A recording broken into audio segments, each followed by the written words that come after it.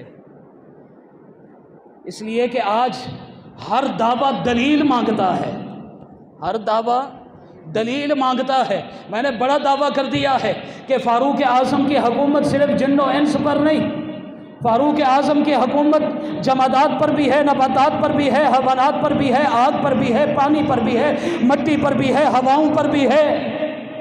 آپ کہیں گے کہ وہ کیسے؟ آئیے اٹھاؤ تاریخ کو، سیرت کی کتابوں کو۔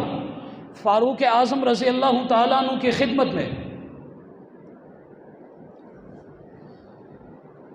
یہ درخواست پیش ہوتی ہے کہ مدینہ طیبہ کے پہاڑوں سے آگ نکل آئی ہے، مدینہ طیبہ کے پہاڑوں سے آگ نکل آئی ہے۔ اب فاروق اعظم رضی اللہ تعالیٰ عنہ نے فرمایا کہ میری چادر لے جاؤ، آگ کے سامنے لہرا کے کہو کہ فاروق اعظم کہہ رہا ہے کہ جہاں سے نکلی ہے وہیں پر واپس چلی جا۔ چنانچہ فاروق اعظم کا پیغام آگ کو پہنچایا جاتا ہے۔ وہ دن ہے اور آج کا دن مدینہ کے پہاڑوں سے پھر آگ نہیں نکلی۔ معلوم ہوا کہ فاروق اعظم کی حکومت آگ پر بھی ہے، فاروق اعظم کی حکومت مٹی پر بھی ہے، زمین پر بھی ہے، زمین پر لرزہ طاری ہوتا ہے، زمین پر کپکپاہٹ طاری ہوتی ہے، زمین پر زلزلہ آتا ہے۔ فاروق اعظم اپنا درہ مار کے کہتا ہے، کیا خطاب کے بیٹے عمر نے تیرے اوپر انصاف نہیں کیا؟ وہ دن ہے اور آج کا دن مدینہ کی دھرتی پر پھر زلزلہ نہیں آیا۔ تو معلوم ہوا کہ مٹی پر بھی جناب فاروق اعظم کی حکومت ہے۔ جناب سیدنا فاروق اعظم رضی اللہ تعالیٰ عنہ مسجد نبوی میں بیٹھے ہیں اور منبر رسول پر بیٹھ کر خطبہ ارشاد فرما رہے ہیں۔ مسلمانوں کا ایک لشکر جناب ساریہ کی قیادت میں شام کے اندر کافروں سے لڑ رہا ہے۔ اللہ تبارک و تعالیٰ نے درمیان سے سارے پردے ہٹا دیے اور وہ سارا منظر فاروق اعظم کے سامنے کر دیا۔ فاروق اعظم دیکھ رہے ہیں کہ کفار کا ایک دستہ پہاڑ سے مسلمانوں کے لشکر پر حملہ آور ہے۔ وہی منبر پر بیٹھے بیٹھے فاروق اعظم پکار اٹھے، فرمایا یا ساریۃ الجبل، یا ساریۃ الجبل، یا ساریۃ الجبل، اے ساریہ پہاڑ کی طرف متوجہ ہو جا، اے ساریہ پہاڑ کی طرف متوجہ ہو جا، اے ساریہ پہاڑ کی طرف متوجہ ہوا۔ ہاں ہوائیں جناب فاروق اعظم رضی اللہ تعالیٰ عنہ کے پیغام کو اپنے دوش پہ اٹھا اٹھاتی ہے، ہزاروں میل دور جا کر جناب ساریہ تلک پہنچاتی ہیں، تو پھر مجھے کہنے دیجئے کہ ہواؤں پر بھی حکومت جناب فاروق اعظم کی ہے، ہواؤں پر بھی حکومت جناب فاروق اعظم کی ہے۔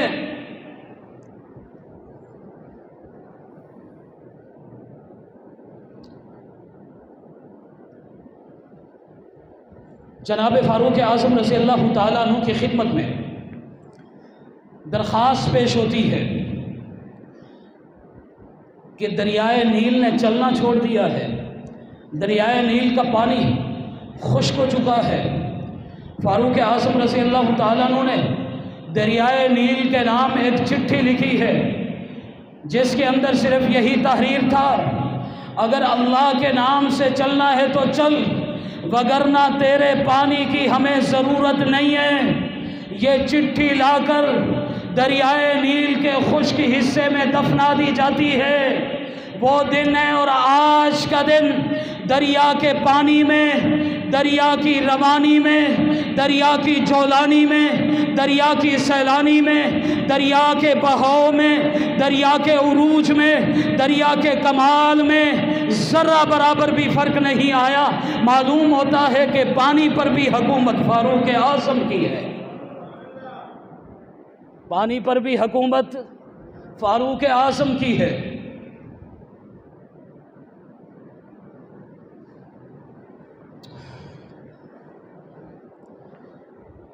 تو میں نے عرض کیا کہ جناب فاروق اعظم رضی اللہ تعالیٰ عنہ رب جلیل کا بھی انتخاب اور مصطفیٰ کا بھی انتخاب۔ اب جب جناب رسول اللہ صلی اللہ علیہ وسلم نے اسلام کے لیے عمر بن خطاب کو چنا، اسلام کے لیے عمر بن خطاب کو چنا، دعائیں مانگی، اللہ نے چن کر محبوب کے قدموں میں پیش کر دیا۔ عمر پیغمبر کا قاتل بننے کے لیے آ رہا تھا، لیکن یہاں پر وہ قاتل تو کیا بنتے، پیغمبر کے خادم بن گئے، پیغمبر کے محافظ بن گئے، پیغمبر کے جانثار بن گئے، پیغمبر کے وفادار بن گئے، پیغمبر کے حبدار بن گئے۔ پھر کیا ہوا؟ میرے سامنے وہ احد کا منظر ہے۔ احد کے اندر مسلمانوں کو ابتداءً فتح ملتی ہے، بعد میں یہ فتح شکست میں بدل جاتی ہے، بعد میں یہ غلبہ شکست میں بدل جاتا ہے۔ اس وقت سرداران قریش، مشرکین مکہ کی قیادت کرنے والے جناب ابو سفیان تھے۔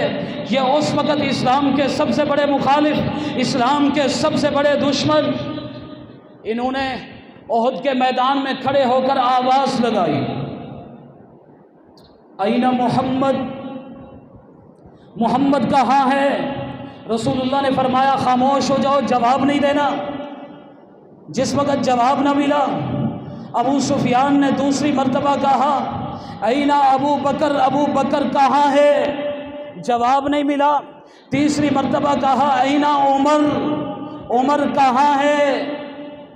اب میں یہاں پر ایک جملہ آپ کی خدمت میں پیش کر دوں کہ اس وقت کا اسلام کا سب سے بڑا مخالف، اسلام کا سب سے بڑا دشمن بھی یہ سمجھتا ہے کہ جہاں پر پیغمبر ہوں گے وہیں پر ابو بکر و عمر ہوں گے، جہاں پر ابو بکر و عمر ہوں گے وہیں پر پیغمبر ہوں گے۔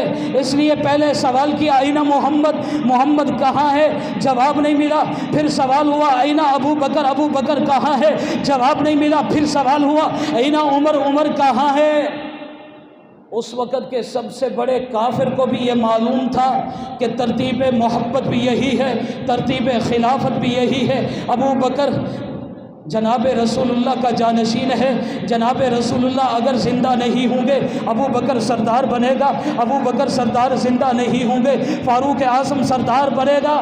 سب سے بڑے اسلام دشمن کو بھی معلوم تھا کہ ترتیب محبت بھی یہی، ترتیب خلافت بھی یہی، پیغمبر کے بعد اگر کسی کا درجہ ہے تو وہ ابو بکر عمر کا درجہ ہے، اگر کسی کا مقام اور مرتبہ ہے تو وہ ابو بکر عمر کا مقام اور مرتبہ ہے۔ اگر آج کے کافر کو یہ سمجھ نہیں آئی تو اس میں ہمارا کوئی قصور نہیں، اس کے دماغ کا قصور ہے، اس کی نسل کا قصور ہے، اس کے دماغ کا قصور ہے اور اس کی نسل کا قصور ہے، ہمارا کوئی قصور نہیں۔